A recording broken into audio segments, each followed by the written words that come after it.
So in this video I want to look at how East London has regenerated itself. So let's start with housing, because this has been quite an important thing in all the different case studies we've looked at. Now East London, they've had to be particularly careful, because not just because of the Sydney experience, but because when in the 1980s St Cat's Dock was regenerated, they basically forgot about the locals and they got carried away and attracted the rich people and the tourists. So that meant the housing was way too expensive. Now in Newham particularly, they are known for having social and affordable housing. So it's important that this is taken into consideration. Clay's Lane, basically there was like affordable and social housing there, but that was knocked over to create new flashy housing to accommodate the athletes of the Olympics 2012, and there's already a lack of social and affordable housing. So when they were told to relocate these people, they were given £8,500 financial compensation, and they were given help trying to find a place to relocate, but they weren't very happy, because even though it's said that once the Olympics are over, half these accommodation will be sold off to private investors to sell off, and half will be kept as social housing. But firstly, for these people to be moving back into these flashy apartments, the prices would have doubled. They probably won't be able to cope with the bills, etc. And secondly, in Sydney, they said exactly the same place, but because they went over their budget so much, they had to sell 100% of their housing. So that's why people are getting a bit worried. Then the environment, because this is supposed to be the greenest games ever. So the Lee Valley Regional organization, what they've said is they want to generate greenery and promote the environment. But at the moment, because well, before the regeneration, it was very a polluted and toxic place. It was becoming stagnant. It was environmental degradation, everything was really bad. So what they've done is, through the stimuli of the Olympics, they've been given money and a boost to clean and regenerate 26 miles, not just of the valley, but just alongside it, to create a sort of park where people can sit and enjoy, and extend it to the River Thames.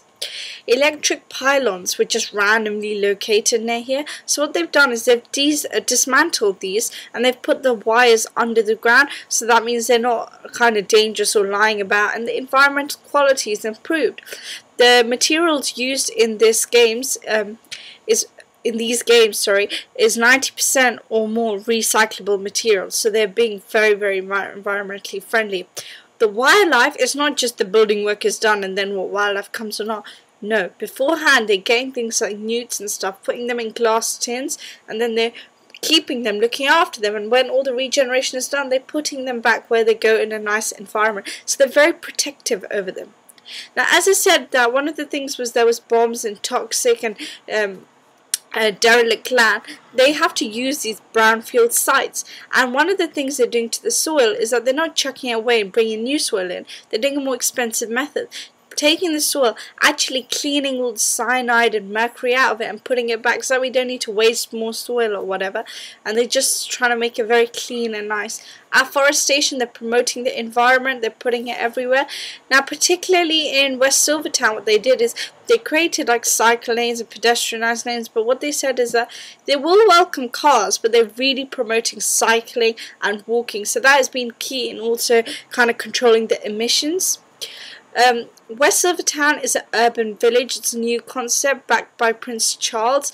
The tower blocks were demolished in 1990, and what they've done is they've created like a closed together environment of housings, a primary school, a hospital, greenery, and they've created so people can live in a community together. And so far it's working, but they really want to promote it. But it's hard to have lots of little villages, because basically London is a big city and they've got to find ways around that. Industrial heritage has also been looked after. So for example, in West Silvertown they have the Millennium Mills and all these old mills. I think one of them is called D Silo, and they're all being preserved and they're kept as part of the industrial heritage. This was once a manufacturing hub, and they've kind of looked after it. derrick cranes, they've been basically renewed, and they've been put in place to make the town look nice. In St. Catherine's Dock, they do have what you call derrick cranes, but they also have like buildings with the names of what they used to have, like Ivory House. They have old style windows. Many of the buildings are still the same. They have like elephant statues and all that in what they used to be. So you know, like they used to basically have ivory import export and all that. So all the industrial heritage is kept, and there are also buildings like Butler's Wharf there. So in St. Catherine's Dock as well, they preserved much of it. Three Mills, this is near the Olympic site. It's been doing so many things. For example, 1776 it was distillery, then it worked as a mill, then it was explosives were made there, and then it was for Big Brother House Studio. It was a studio. Today it's one out of two tidal water mills. It's quite important, but it's also like been used for many things, but it's been preserved in such a way, but the heritage is still there. Flagship developments, as with any regeneration process, are key because they attract people and investment. So the Excel Centre was in West Silvertown, I think, was one of the first attempts to do this. It's like an arts and cultural exhibition, and it's good because what they do there, when I went there, they were having actually a baby show that's attracting visitors there. It's giving a chance for arts and cultures to develop the town, like with Manchester and the Contemporary and all that. No, sorry, that's Nottingham Contemporary. I'm talking about, you know, Manchester. They use arts, culture and music the same way Excel Centre is trying to promote the O2 Centre with concerts and all those things going on all the time.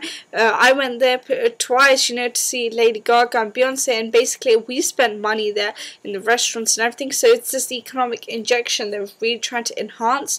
Stratford City Shopping Mall they were going to build, but then because the Olympics came in, they basically cancelled it because they needed the space and the money to build the Olympics venues and housing.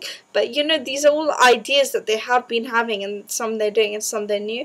Not water parks, aquariums, cycle parks, they're all kind of things they're making for the Olympic area. The one problem is that already existing manufacturing firms such as H. Foreman, which recruit many young people who don't have academic skills but have practical skills and provide a lot of employment, they're basically being told to relocate. They've been given financial help, but it's just not enough because land prices are rising. And how far away can they go before they lose their employees because it goes too far? So how is this working out? Because they need to create jobs for the locals, not like Canary Wharf, which actually just moved jobs from other parts to London to here. So, but Canary Wharf has been good though, because it's helped made, you know, it's created a new image, you know, the place of commerce, the place of business. So it's been good in terms of the image.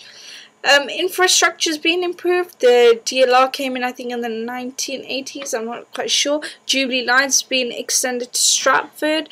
Stratford City Airport's also been expanded, and the whole thing is leaving behind a legacy, which is the key in this regeneration process. I hope this video has helped. Please visit my blog.